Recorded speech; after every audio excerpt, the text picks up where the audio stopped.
Welcome to the Ron Johnson Discipleship Podcast. Here we are again for your weekly dose of truth and hope. And we hope you enjoyed the last series that we were in, talking about a wonderful book,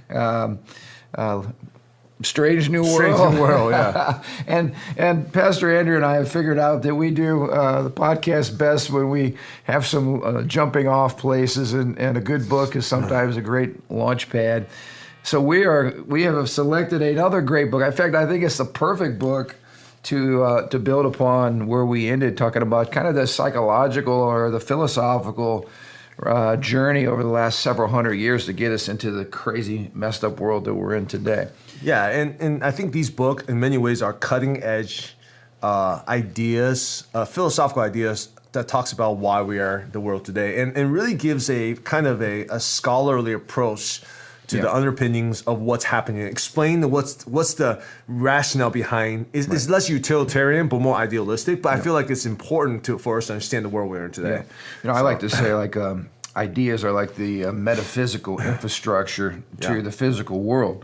Everything in the physical world, for instance, what's being done in public education or higher education, all started with an idea.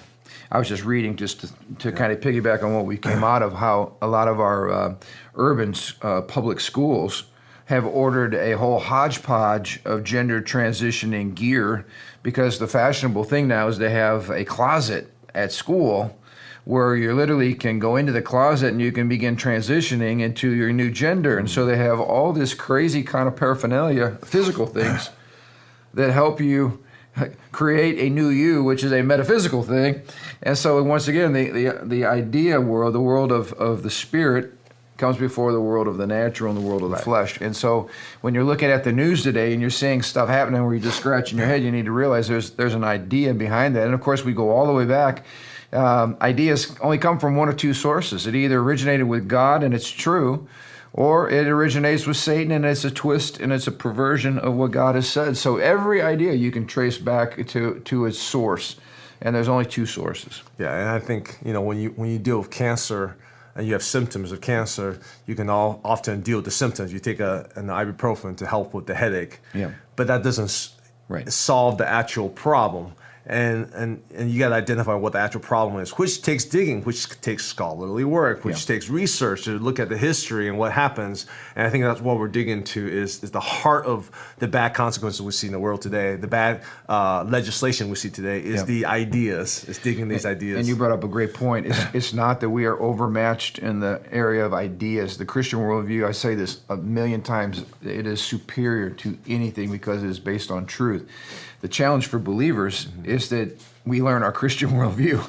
It doesn't do us any good to have this incredible treasure house of wisdom that God has given us, but we're ignorant because we never do what you just said. We never do the hard work of understanding these things. Well, and there's an army. I mean, to be fair, there's an army of elites who sits around pontificating about these radical ideas and off these branches, and they're paid. They're these. Which I just want to say, if someone out there is feeling led to pay Pastor Andrew and I an exorbitant amount of money so we can sit around and think deeply about these things, you can call us, contact us. We'll consider your offer, all right? Then that way we could join the fray. But we got to raise kids and go to church. Right, we got some work to do. But I think there are some great Christian thinkers. There's just not an army of them, and there's not a ready media that's ready to carry out every, traditional media or whatever, legacy media is ready to carry out their every whims and fancies. Yeah. The media certainly amplifies those who disagree with us, and that's one of the problems. Media, entertainment, songs, music. Yeah, it's not that the truth's not out there; it's just that we don't have the megaphone. But what I think this should do is equip you with the foundational ideas of saying, okay, wait, individualism. Let's think about individualism, radical individualism. Is that a good, logical, coherent idea to center everything about your feelings? You know, right? How's that working? How's that working for on the larger national scale? Like maybe in the specific moment, it's like a good feel-good story. But on national, historical level, is that a good idea? Everyone goes by their feelings. Yeah, and part of one of the tests of a good worldview is it livable?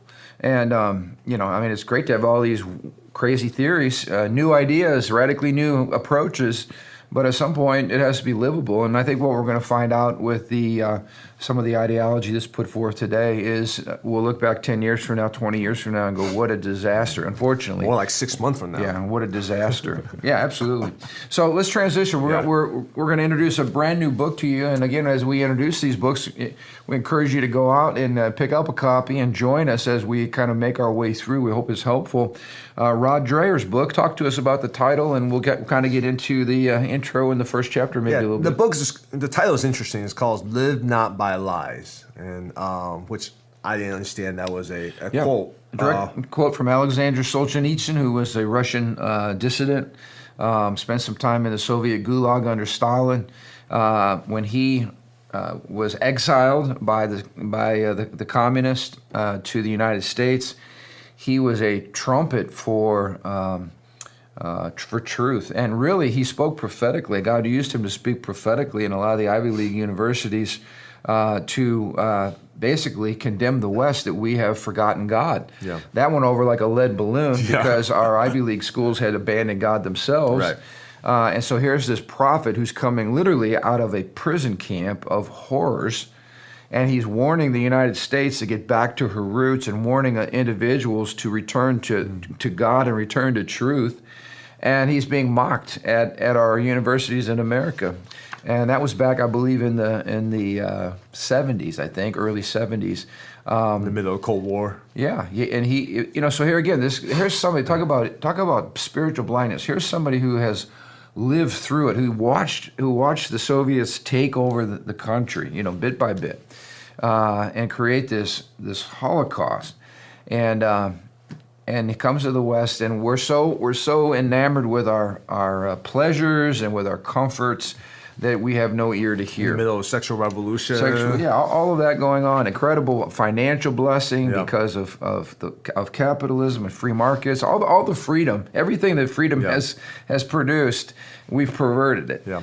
And so it's ironic that you have someone like that who's saying, hey, it was a warning that if America and the West does not wake up, what was happening in the Soviet Gulag is going to be coming to the shores of America.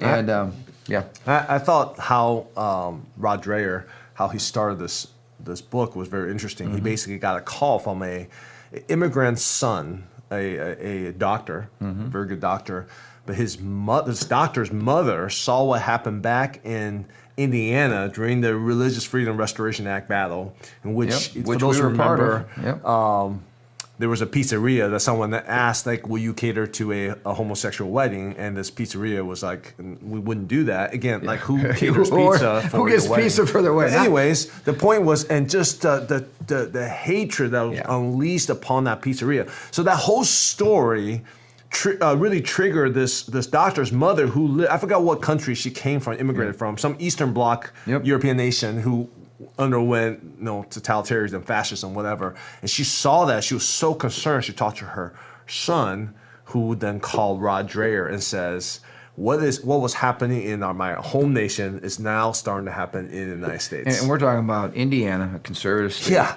We're talking about this town was a rural town. I mean, it was not a big urban area. Right. I'm not talking about Chicago. And so it actually was shocking to somebody who said, wait a minute, this is exactly what was going on back in my country under communism. And so when this is what we've been saying, I even alluded to it on Sunday's message, when you have people who have lived through hell and lived through these Eastern Bloc Soviet rule, satellite countries, and they're saying, hey, this is how it started. Right.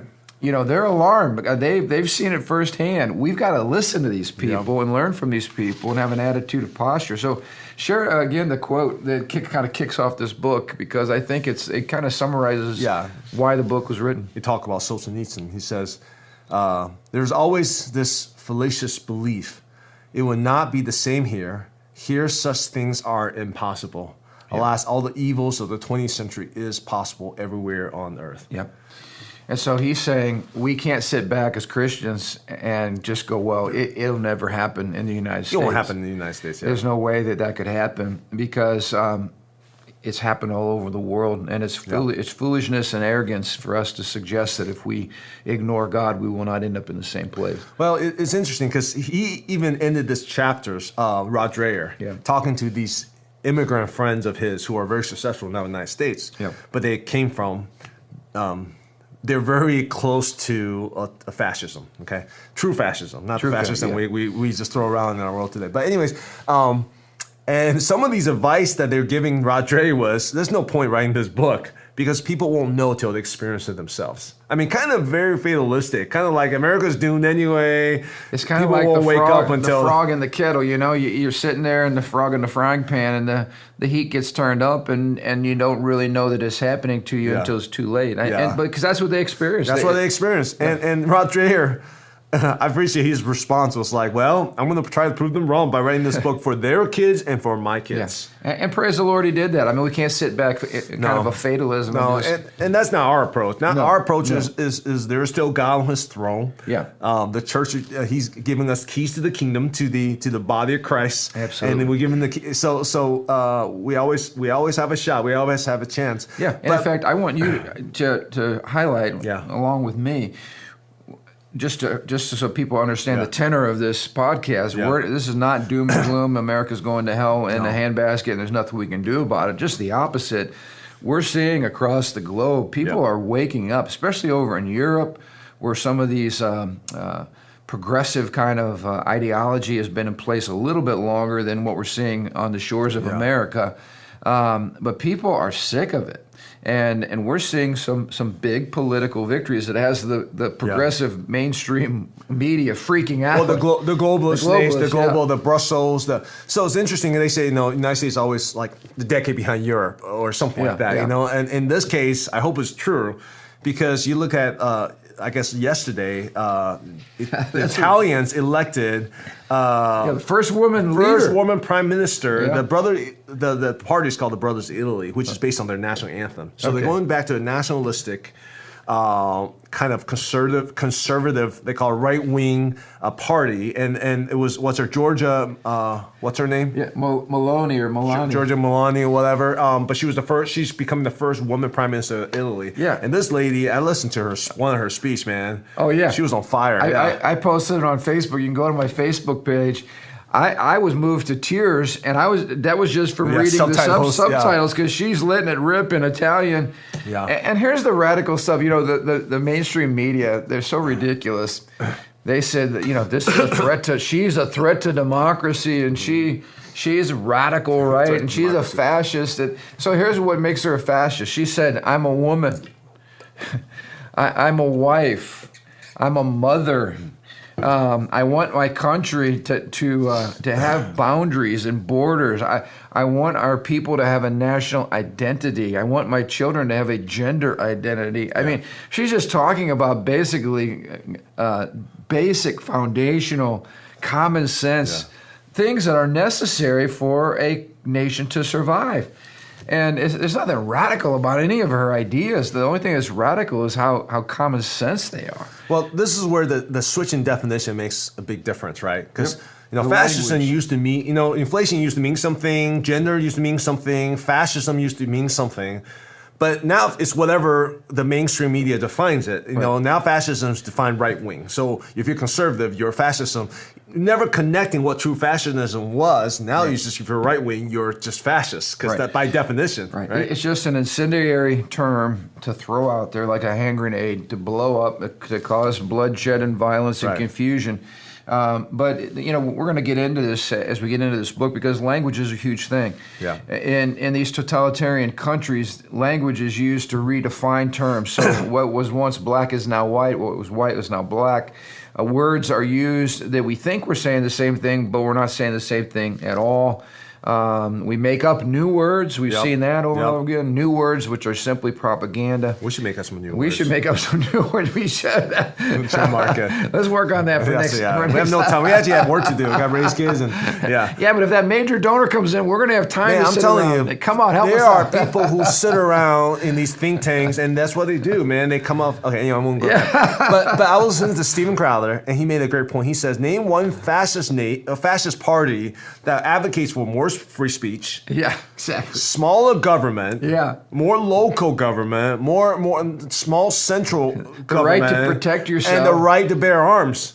Yeah. So more people can what protect fascist themselves. government ever promoted? That was such a good point to think through that and be like, wait, what? How is that fascism when we want power to be decentralized? Yeah, and that's what you're saying. Let's. The goal of all these tyrannical governments is to remove the identity of the people. You know, if you have no borders, you have no nation. Yeah. If you remove the history of your nation and you rewrite it, you have no roots. If you redefine the family, you have no family roots. If you redefine gender, you have no gender roots. Yeah. You don't even know who you are. You don't even know what sex you are. So what gives your identity? The government. Exactly. The government, the federal government gives you identity, tells you what you should do, what you shouldn't do. It removes all these other identifying factors, religion, churches, family, tradition, institutions, and then all you have is the government. You hit the nail on the head. Brave new world. It is globalism. It is one world government. It is the power to government to tell you how to live, how to think, what is good, what is bad, and whatever the government says is good or bad, that's the truth. That's the new reality. And so you can see where a woman, first elected woman who should be celebrated by every feminist group in America, right? She stands up, and I watched her boldly in their gathering of parliament or whatever. She is a prophetic firebrand. I mean, this is a woman who takes no prisoner. She is telling it like it is. And the common people are giving her standing ovations because they know what's at stake. And so I applaud her. And then you mentioned some other. It's not just Italy, Greece, right? Not Greece. Sweden of all nations. Yeah. Sweden is like the boss. It's the Massachusetts of Europe. You know, well, and it's like California, Europe. Sweden embraced this progressive, no borders, just let everybody come in, and they had a massive influx of Islamic folks. Mm-hmm. Many of them who are radicalized, and now I was reading they're having multiple bombings every day in Sweden. Not to mention violence in the streets, rapes, violence against women. This is happening every day. Those people are starting to go, wait a minute, what in the world? What kind of naive world were we living in where we think we could just open our borders to anyone, even if they don't share our same views about life or our same worldview? Anyway, France, of all nations, France. I know Macron is still the president, but I think recently they had an election with a different parliamentary, and the Nationalist Conservative Party, whatever you want to call it, I forgot the name of it, Le Pen's party. She didn't win, but the party took a lot of seats. You know, what's happening in Hungary, what's been happening in Poland. Yeah. So, and let's talk about the United States, because the media certainly won't talk about it. All they're talking about is they're still trying to make the abortion issue a wedge issue. And let me just talk about that real quick. The abortion wedge. In Europe right now, I read that so many people are approaching the issue of abortion and pro-life from the perspective of demographics. In other words, we're losing our culture. We don't have people anymore. Yeah. So one of the reasons we need to be pro-life is simply to sustain our culture, to have kids. Like a nation like France, which has been very godless since the French Revolution, and very much not pro-family in terms of having families, period. And as the demographics are going now, France will not exist in a matter of years because they simply can't replace their nation. Right. And so what a strange twist. It's this interesting approach towards this whole choice versus life, whatever. It's like, no, you know what? We need to sustain our nation. So it becomes almost a utilitarian. See, it starts with utilitarian, like we just need to abort our baby so we can have, whatever. Now it's utilitarian because we need to replace ourselves. We need to provide for the elderly. We need people. And I saw even communist nations like Russia were incentivizing their people to have children and to have families by paying them to have X amount of kids, because they get it. There will not be a nation. So we're not dealing. The global alarmists have it all wrong. We're not dealing with overpopulation at all. The biggest threat to the world is underpopulation, which fits our worldview. Right. I think Jordan Peterson was talking about this radical environmentalism that's caused all these European nations to be utterly dependent on Russia right now because for their fuel. Because these postures they took towards environmentalism. Energy prices are shooting up, and people can't This afford winter is going to be very interesting. But he made a statement. He says but these energy policies don't make sense. They don't even help the environment. He says, at some point, I'm paraphrasing, we have to conclude that this is not pro-environment. These policies are anti-human. Right. That was crazy. I was like, wow, he actually said it. But we've been talking about that for But forever. some of these ideologies are anti-human because we worship nature, we worship a whole host of other things more than people. And look at what the series has been talking about. Who hates the image and likeness of God? You talk about all of us who are human beings bear the image. We're a bunch of statues of the living God. And you talk about in our sermon series. Check out our series, Me. On our we just YouTube did channel. 9 weeks on identity, and if you are not part of our church family or you live out of the region, we encourage you to go and take that in. We talked about a lot of these issues and laid a biblical foundation for human worth and value and dignity. And that's a powerful point, that we were made to become image bearers of. So we're a bunch of statues or portraits of God. Reflections of God. But anyway, who wants to destroy all these? Who hates God and wants to destroy all these? Yeah, all of this is ultimately spiritual. Yeah, absolutely. That's the roots of all when that. I heard him say that, I was like, wow, he actually called out that agenda. Yes. So, anyway. So in this book, what he's doing is comparing communism with Western liberal democracy. And you wouldn't think those two things would have much in common. But the roots and the expression of that are very, very similar. Yeah. And he begins by saying this. He says, elites and elite institutions are abandoning old-fashioned liberalism. Of course, old-fashioned liberalism was based in defending the rights of the individual. You know, the liberals back in the day were all about free speech, all about protecting individual liberties. We got organizations like the ACLU and groups like this that were dedicated to protecting individual liberty and free speech. Of course, they've all been radicalized now. But here's what happened. Defending the rights of the individual was replaced with a progressive creed that regards justice in terms of groups. And man, is that happening right now in America. So for instance, according to critical race theory, if you're white, you're a racist. It doesn't matter that there's no individual scrutiny or discrimination. If you're white and you're in that group, by definition, you're an oppressor and you're a racist. Mm-hmm. And so now we're looking at dividing and carving up America in terms of these special interest groups. Instead of looking at individual liberties, we're looking at that through the lens of groups, which is scary because we saw this with Hitler, with the Jews. With the trade unions. There's a whole bunch of groups that he systematically began to demonize and stigmatize based on their group identity, not based on who they are as individuals. Which is, even this ideology contradicts this radical individualism, which says, hey, I want you to know you for you, Good point. For who you are. Well, when you identify people with a group, you're negating their personal experience, their personal history, their personal character, their personal choices. Right. So you're poisoning people. You're making racism about color when racism transcends all colors. Racism's in the heart of fallen human beings. It doesn't matter what color you are. You're going to have to deal with that. Yep. So now we have good people. All we've done is we've taken racism and we've reversed it. Yep. And now we put the oppressed group. They're the victims of everybody else who are the racists. Right. He goes on to say here, and encourages people to identify with groups, ethnic, sexual, and otherwise, and to think of good and evil as a matter of power dynamics among the groups. Of course, we talked about that's the Marxist twist. Yep. A utopian vision drives these progressives, one that compels them to seek to rewrite history and reinvent language to reflect the ideals of social justice. Yeah, we talked about utopianism before. If you rewind the tape in America, back to the last election cycle, we had groups burning cities down. It was all done under the name of justice, of redistributing, what's that word? Retributive justice. In other words, it's okay that they're robbing and pillaging because they deserve it because of what's been done to them in the past. We saw statues pulled down. We saw people renaming things. It was all under this progressive push towards a utopian culture. It requires, and this is where it aligns with that soft totalitarianism, it requires that you rewrite history as it's been taught.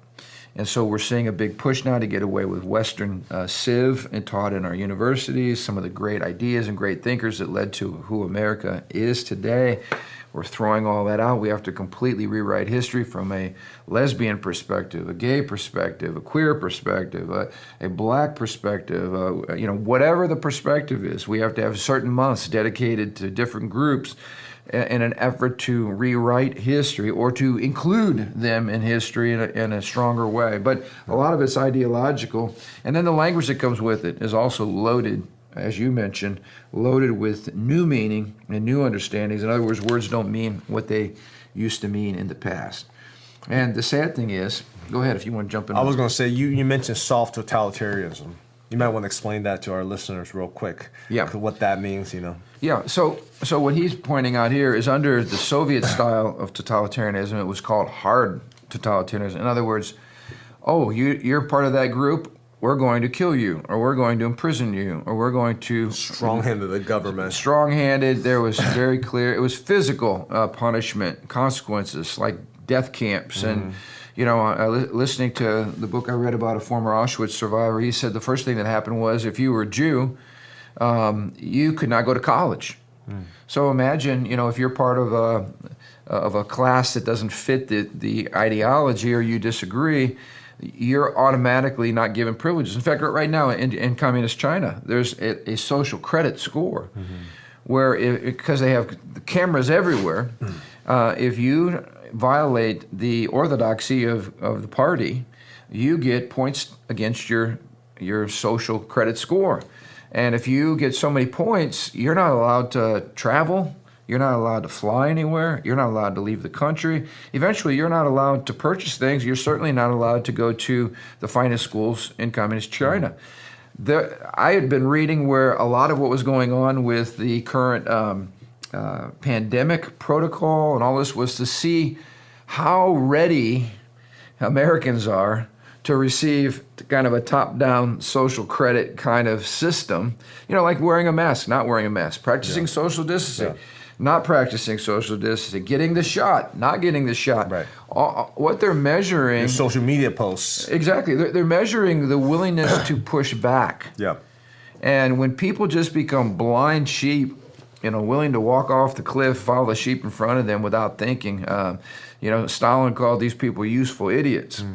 Because they're so submitted to groupthink and to the government that they lose their will to even push back, and they certainly don't have the courage to push back. And so it's interesting that's what hard totalitarianism is. There are physical consequences, painful consequences for going against the party or the government. Soft totalitarianism just comes at you in subtle ways. Or not so subtle ways, but not so much physical ways. In other words, no one's coming, you're not getting vaccinated, we're carting you off to jail. We didn't quite see that, although we saw that a little bit to our neighbor to the north in Canada. Right. But you lose your job. Right. You can't travel. They will, like you said, you lose your livelihood. They will trash your reputation. Yep. So, for instance, if you're a university professor and you're moving towards being tenured, and you're at a place where it used to be free speech was celebrated, right, in the classroom, dialoguing ideas, and now you come out and say men can't have babies.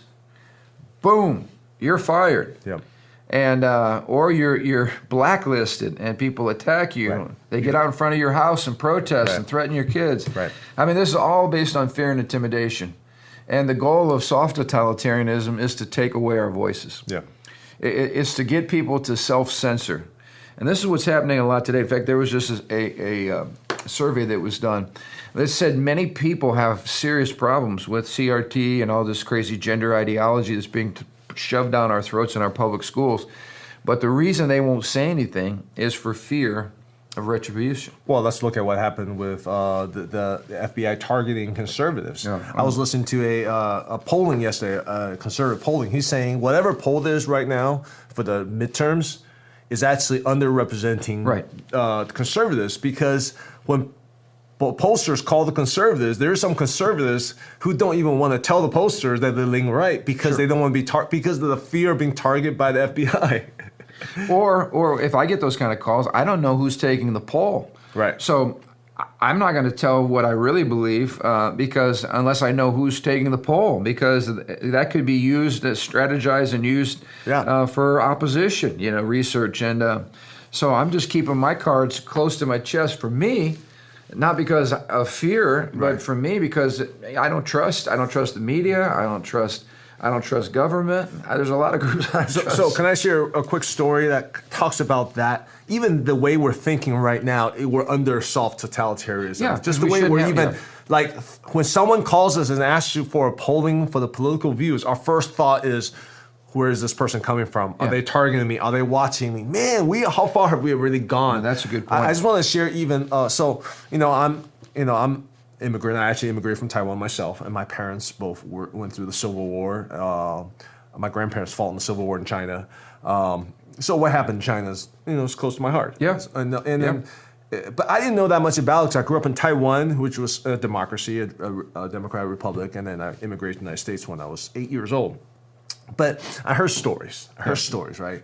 And then in my 20s, I watched this movie called To Live. It's a Chinese movie, and I think it's been banned in China. It talks about what happened during the whole Cultural Revolution. I remember watching that, and there was a scene in which it was a powerful scene. I recommend people. Oh man, it was such a excruciating experience to watch that movie. It was a real representation of what a normal person lived through during the Cultural Revolution in China. And there was a scene which everything's about the party at that moment, and they have like a communal meal time. Right. And there's one kid who his sister was being bullied by another kid, so he took some noodles and whatever, he poured it on the bully's head. Okay, so he just caused a mess. Well, the bully's dad starts calling this kid and his family, starts saying, "You are rebelling against the government."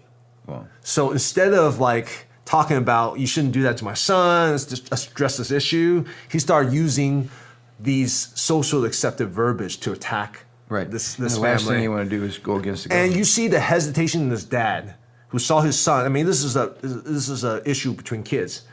And the fear he had that all of a sudden this becomes about like the government's overlooking me, and I could be considered a rebel. I could be considered I'm against the Communist Party. My whole family could be killed because of this. Now it's like the fear of everything, and the look on his face, and all of a sudden he starts chewing out his own son, even though his own son wasn't. He didn't start it. As minor as a schoolhouse disagreement, and he was being bullied.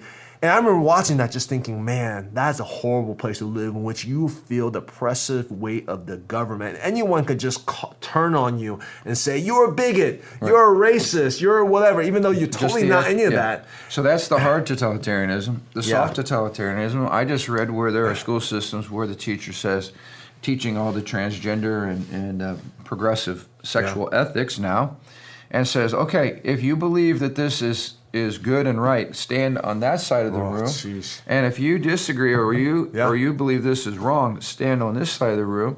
And there might be two kids brave enough, they're standing all by themselves over here while their whole classroom and their teacher is glaring at them. Yeah. That's soft totalitarianism. Yeah. That is, we're going to push this agenda. We're going to publicly shame students who don't go along with it. Eventually, they'll be removed from their classroom because they'll be hateful. Their behaviors will be interpreted as being hateful. Right. And this is the beginning. This is the path toward hard totalitarianism.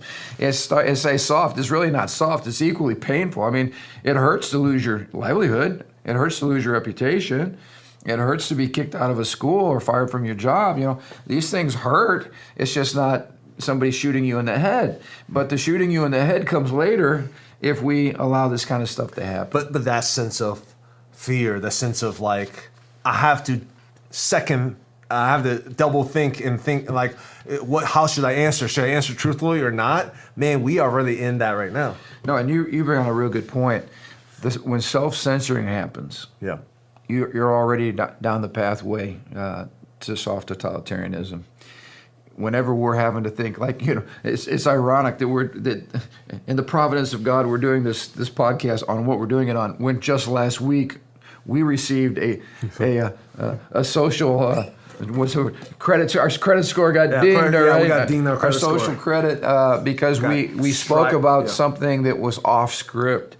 Now, what was off script was not radical. It was not perverted. It was not talking about nasty things. No, if you talk about those things, you won't get censored. Oh yeah, you can be as crude and rude and vulgar as you want to be, and probably get good highlights. But our sin was talking about election integrity. Now, again, that is soft totalitarianism. It is the big media tech companies that are progressive in their ideology, far to the left, who are basically dictating the terms of what gets talked about on their platform. And again, I get it. It's a private company, and you can do all that, but not when it violates our liberties, God-given liberties, and our First Amendment rights. Now we're seeing a massive collision on those things. So anyway, this was, I hope, a good introduction on where we're going to be going. I can't think of anything more relevant than what we're talking about right now. Yeah. So I hope you find this helpful.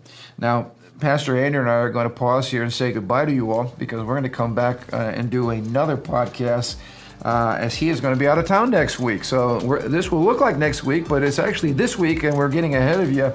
But we hope you enjoy it. Please share this far and wide, and we hope it'll be a big help to you. All right, have a great week.